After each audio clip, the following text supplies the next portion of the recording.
পৃথিবীর নিয়ম বড়ই অদ্ভুত। যারা সামান্য ভালোবাসা, আদর আর যত্ন পেলেই ভালো থাকতে পারে, ঠিক তারাই সবচেয়ে বেশি অবহেলার শিকার হয়। যাদের চাহিদা খুবই নগণ্য, যারা অল্পেতেই খুশি হয়, যারা কেবল ভালোবাসাতেই সুখ খোঁজে, তারাই হয় পৃথিবীতে চরম অসুখী।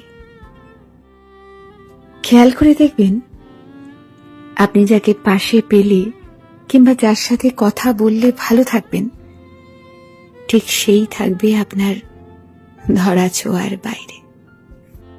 আপনি যদি একজন চঞ্চল কিংবা রসিক স্বভাবের মানুষ হন, তবে সম্পর্কের অপর পাশের মানুষটা হবে বড্ড বেরসিক আর গম্ভীর স্বভাবের। সামান্য ভালোবাসা, আদর যার চাহিদা, তার চাহিদা কখনোই পূরণ হয় না। মানসিক যন্ত্রণায় হতভম্ব হয়ে পড়ে থাকলেও কেউ খোঁজ নেয় না।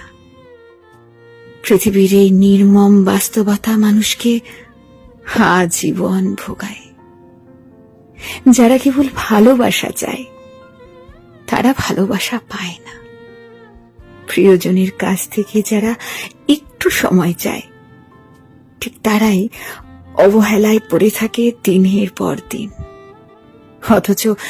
অথচ কেউ দেখে না সুন্দর হৃদয়গুলো দিনের পর দিন কতটা অবহেলা, আঘাত, যন্ত্রণা সইতে সইতে শুনশান নীরবতায় হারিয়ে যায় চোখের পলকে।